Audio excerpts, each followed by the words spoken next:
एक बार की घटना है। महात्मा बुद्ध के सबसे प्रिय और करीबी शिष्य आनंद एक बार कहीं जा रहे थे। तभी रास्ते में उन्होंने देखा कि एक व्यक्ति एक चट्टान के ऊपर बैठकर रो रहा है।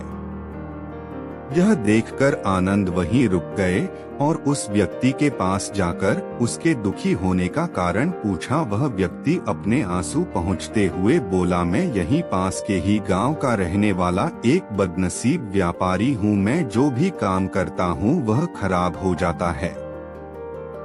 व्यापार के चक्कर में मैंने अपनी माँ और पत्नी के गहने गवा दिए, अपने परिवार को खो दिया और यहाँ तक कि अब तो मेरा घर और खेत भी गिरवी रखा है। मुझे तो लगता है कि मेरी किस्मत ही खराब है। उस व्यक्ति की बात सुनकर आनंद बोले, तुमसे किसने कहा कि तुम्हारी किस्मत खराब है? जरा मैं भी तो जानूं कि तुम्हारी किस्मत में क्या खराबी है। व्यक्ति बोला, पहले मैं खेती करता था, लेकिन हर साल उसमें घाटा होता था। कभी सूखा हो जाता तो कभी ज्यादा बारिश से फसल खराब हो जाती है। कभी आवारा पशु फसल को नुकसान पहुंचाते हैं तो कभी तरह तरह की बीमारियां फसल को बर्बाद कर देते। खेती से मेरे परिवार का गुजारा ठीक से नहीं चल पा रहा था, जिससे परेशान होकर मैंने खेती करना बंद कर दिया और व्यापार करने का निश्चय किया। मैंने पत्नी के गहने बेचकर अपना व्यापार शुरू किया, लेकिन मेरा व्यापार नहीं चला। शुरू में तो मेरे परिवार वालों ने मेरी आर्थिक मदद की, मेरा साथ दिया, लेकिन जैसे जैसे मुझे नुकसान होने लगा मेरे परिवार वालों ने भी मेरा साथ त्याग दिया और मुझसे दूर हो गए। अब तो वह मुझे देखकर अपनी नजरें फेर लेते हैं और मुझे ही अपने परिवार की गरीबी और दुर्दशा का जिम्मेदार ठहराते हैं। अब तो मुझे अपना जीवन ही व्यर्थ लगने लगा है। अक्सर मेरे मन में ख्याल आता है कि अपना जीवन ही खत्म कर लूं और मैं आज यहाँ आत्महत्या करने ही आया था, लेकिन हिम्मत नहीं जुटा पाया, इसीलिए इस पत्थर पर बैठकर रो रहा था। दूसरी तरफ मेरा एक मित्र है, हम दोनों ने एक ही साथ व्यापार शुरू किया था, लेकिन वह आगे निकल गया और मैं पीछे रह गया। मेरी इस असफलता की वजह से वह हर समय मुझे नीचा दिखाने का प्रयत्न करता रहता है और वह अक्सर मेरे घर आकर अपनी सफलता की बातें करता है।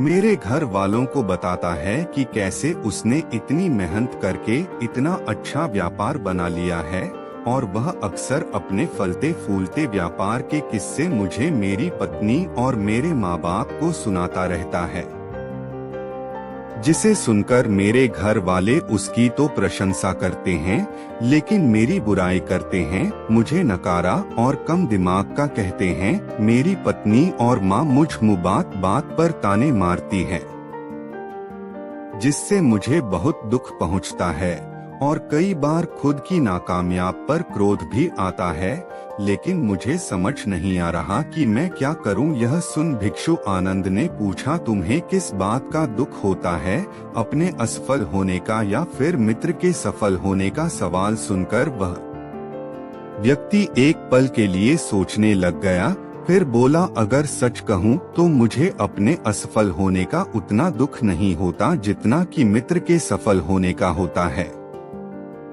भिक्षु आनंद ने अगला प्रश्न किया, अगर तुम्हारा मित्र व्यापार में असफल हो जाता और तुम सफल हो जाते तो क्या तुम खुश होते? व्यक्ति ने कहा, हाँ, मुझे बहुत खुशी होगी। आनंद बोले, इसका मतलब कि तुम्हारी खुशी तुम्हारे मित्र पर निर्भर करती है। अगर वह चाहे तो तुम्हें खुश कर सकता है और अगर वह चाहे तो तुम्हें दुखी भी कर सकता है। तुम स्वयं से ना तो खुश हो सकते हो और ना ही दुखी हो सकते हो। भिक्षु आनंद की बातें सुनकर व्यक्ति कुछ देर के लिए सोच लग गया और फिर बोला, आपकी बातें सुनकर मुझे कुछ आशा बन रही है।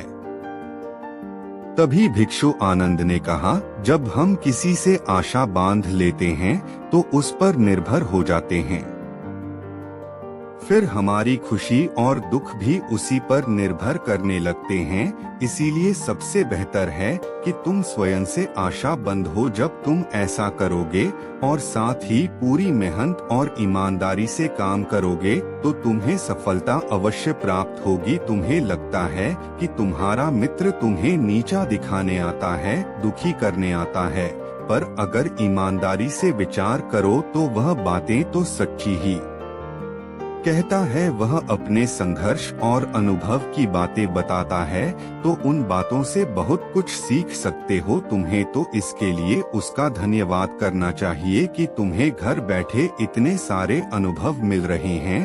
तुम उन अनुभवों का लाभ उठाओ, नई शुरुआत करो, ईमानदार से कर्म करते जाओ, हार मत मानो, एक दिन तुम्हें सफलता जरूर मिलेगी। आज तुम जिसे अपना बुरा वक्त या बुरी किस्मत कह रहे हो, एक दिन यह बदल जाएगी और इसी के साथ तुम्हारे सोच और विचार भी बदल जाएंगे। और देखना, जब तुम्हारा अच्छा समय शुरू हो जाएगा तब तुम्हारा मित्र भी तुम्हें अपनी सफलताओं की कहानियां नहीं सुनाएगा, तब वह तुम्हें अपनी असफलताओं और परेशानियों की बातें सुनाएगा, ताकि तुम उसकी बातें सुनकर भ्रमित हो जाओ, तुम्हारा आत्मविश्वास डगमगा जाए और तुम गलत निर्णय ले सको। लेकिन उस समय भी तुम्हें अपने ही बुद्धि का प्रयोग करना होगा, स्वयं पर विश्वास रखना होगा। जिस प्रकार तुम्हारा मित्र आज तुम्हें दुखी करने आता है, वैसे ही वह उस समय भी तुम्हें दुखी करने आएगा, क्योंकि जिस तरह उसे दुखी देखकर तुम्हें मजा आता है, ठीक उसी तरह उसे भी तुम्हें दुखी देखने में उतना ही मजा आता है। व्यक्ति ने कहा, आपने सही कहा मुनिवर, लेकिन मेरा सबसे प्रमुख दुख यह है कि मेरे परिवार के लोग भी इसमें शामिल है। वास्तव में मैं तो अपने परिवार के लिए अच्छा करना चाहता था, उन्हें खुश रखना चाहता था, लेकिन वह भी मेरी बातों और भावनाओं को नहीं समझ रही है, मुझे ही गलत कहते हैं। और पिछले कुछ समय से तो वह मेरे साथ भी नहीं है।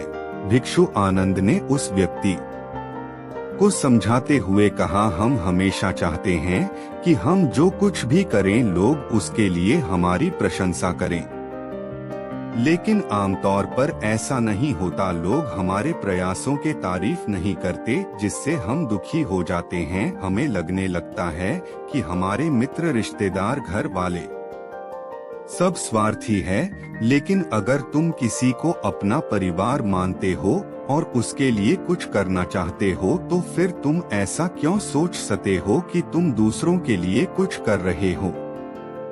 वास्तव में तुम अपनी खुशी के लिए कुछ कर रहे हो, क्योंकि उन्हें खुश देखकर तुम्हें खुशी होती है। अगर ऐसा करते समय यह मानकर चलते हो कि तुम दूसरों के लिए कुछ कर रहे हो तो तुम दुखी रहोगे, लेकिन अगर तुम्हें लगता है तुम स्वयं के लिए कर रहे हो तो तुम खुश रहोगे, क्योंकि जब हम स्वयं के लिए कुछ करते हैं या करना चाहते हैं तो हमें इसके लिए सांत्वना की जरूरत नहीं होती। भिक्षु आनंद की यह बातें सुनकर उस व्यक्ति के चेहरे के भाव पूरी तरह से बदल गए। उसने कहा, आप सही कह रहे हैं मुनिवर, मैं समझ गया कि अब तक मेरी किस्मत इसीलिए खराब थी क्योंकि वह दूसरों के हाथों में थी, लेकिन अब से मैं अपनी किस्मत को अपने हाथों में रखूंगा, फिर से प्रयत्न करूंगा, पूरी लगन और ईमानदारी से काम करूंगा, और जब तक सफलता नहीं मिल जाती चैन से नहीं बैठूंगा। उस व्यक्ति की बात सुनकर भिक्षु आनंद मुस्कुराए और उसे एक छोटी सी डिबिया देते हुए कहा, इस डिबिया को हमेशा अपने साथ रखना, इसमें एक ऐसा मंत्र है जो तुम्हें किसी भी दुख से भी बाहर निकाल लेगा। लेकिन इस डिबिया को तभी खोलना जब तुम्हारे सारे रास्ते बंद हो जाएं, कोई उम्मीद नजर न आए और तुम्हें लगने लगे कि सब व्यर्थ है, यह दुनिया व्यर्थ है और यहाँ रहना भी व्यर्थ है। व्यक्ति ने भिक्षु आनंद का धन्यवाद किया और उस कहानी को लेकर अपने घर वापस आ गया। उसने नए उत्साह के साथ दोबारा अपने व्यापार की शुरुआत की और इस बार उसका व्यापार चल निकला। अपनी मेहनत और लगन के बल पर बस कुछ ही सालों में वह एक महान व्यापारी बन गया। उसके परिवार वाले भी उसके साथ आ गए और उसका जीवन बहुत ही सुख शांति और समृद्धि के साथ बीतने लगा। लेकिन समय और किस्मत के खेल को आज तक ना कोई समझ पाया है और ना कोई समझ पाएगा। यह सदा एक जैसा नहीं रहता, यह बदलता रहता है। उस व्यक्ति के जीवन में भी बदलाव आया। वह व्यक्ति जिस राज्य में रहता था उस राज्य पर बगल वाले राज्य के राजा ने हमला कर दिया। उस हमले और लूट मार में उस व्यक्ति का सारा धन भी लूट लिया गया। उसकी दुकानें और घर सब जला दिए गए। जान बचाने के लिए वह अपने परिवार के साथ वहां से भाग गया। व्यक्ति अपने परिवार के साथ कई दिनों तक इधर उधर भटकता रहा। वह दाने दाने को मोहताज हो गया। उसका बच्चा बीमार हो गया और इलाज के अभाव में बीमारी से बुरी तरह तपने लगा। यह देखकर उसका हृदय चित्कार कर उठा। उसके पास अपने बेटे के इलाज और परिवार को खिलाने के लिए धन के नाम पर एक सिक्का भी नहीं था। वह से बुरी तरह से टूट गया। ऐसे में उसे एक बार फिर से निराशा ने घेर लिया। उसे लगने लगा कि उसका जीवन व्यर्थ है, सारी दुनिया व्यर्थ है। लेकिन तभी अचानक उसे भिक्षु आनंद द्वारा दी गई डिबिया की याद आई। उसने बहुत ही उत्सुकता के साथ उसे खोला। उस डिबिया के अंदर एक पर्ची रखी हुई थी। उस पर्ची पर कुछ लिखा हुआ था। उस पर्ची को देखकर उसकी आंखों के सामने छाया हुआ निराशा का अंधेरा अंट गया और वह एकदम से मुस्कुरा उठा। उस पर्ची पर लिखा था, यह वक्त भी गुजर जाएगा। दोस्तों, यह कहानी हमें सिखाती है कि समय के खेल को समझना संभव है। यह हमेशा बदलता रहता है, इसीलिए बुरी परिस्थितियों में हमें अत्यधिक निराश नहीं होना है। आत्मविश्वास बनाए रखना है, क्योंकि समय बदलता जरूर है। आज बुरा है तो कल अच्छा भी जरूर आएगा। दोस्तों, इसी तरह और भी मोटिवेशनल कहानी सुनने के लिए आप हमारे चैनल को सब्सक्राइब करना ना भूलें। मिलते हैं ऐसे ही मोटिवेशनल वीडियो के साथ। तब तक के लिए धन्यवाद।